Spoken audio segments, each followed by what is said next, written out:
श्रीमद् भागवत गीता के अध्याय 8 के श्लोक 28 भगवान कहते हैं कि वेदेषु यज्ञेषु तपस्सु चैव दानेषु यत् पुण्यफलं प्रदिष्टम् अत्येति तत् सर्वमिदं विदित्वा योगी परम स्थानम उपैति चाद्यम्।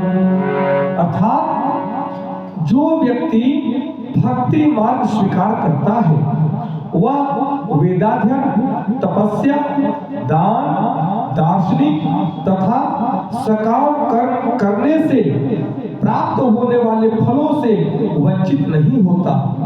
वह मात्र भक्ति संपन्न करके इन समस्त फलों की प्राप्ति करता है और अंत में परम नित्य धाम को प्राप्त करता है।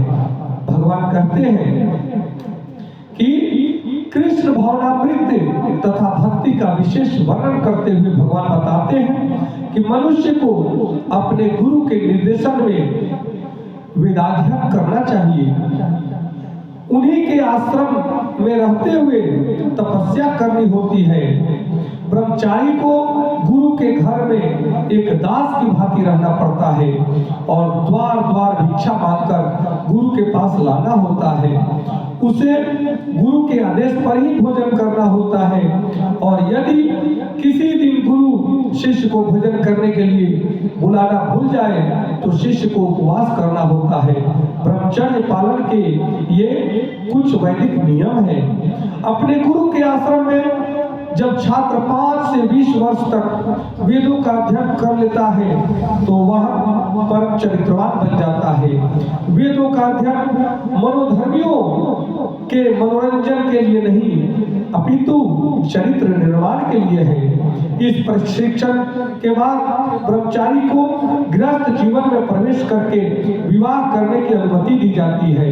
गृहस्थ के रूप में उसे अनेक यज्ञ करने होते हैं जिससे वह आगे उन्नति कर सके। उसे देश, काल तथा पात्र के अनुसार तथा सात्विक, राजसिक और तामसिक दान में अंतर करते हुए दान देना होता है, जैसे कि भगवत गीता में वर्णित है। गृहस्थ जीवन के बाद वानप्रस्थ आश्रम ग्रहण करना पड़ता है, जिसमें उसे जंगल में रहते हुए वृक्ष की छाल पहनकर तथा क्षौर कर्म आदि किए बिना कठिन तपस्या करनी होती है। इस प्रकार मनुष्य ब्रह्मचर्य, गृहस्थ, वानप्रस्थ तथा अंत में संन्यास आश्रम का पालन करते हुए जीवन की सिद्धावस्था को प्राप्त होता है। तब इनमें से कुछ स्वर्ग लोक को जाते हैं और यदि वे और अधिक उन्नति करते हैं तो अधिक उच्च लोगों को या तो निर्विशेष ब्रह्म ज्योति को या वैकुंठ लोक या कृष्ण लोक को जाते हैं। वैदिक ग्रंथों में इसी मार्ग की रूपरेखा प्राप्त की गई है। ये बड़े समझने की बात है कि अब यहाँ पे गृहस्थ आश्रम के बाद वानप्रस्थ की चर्चा की गई है।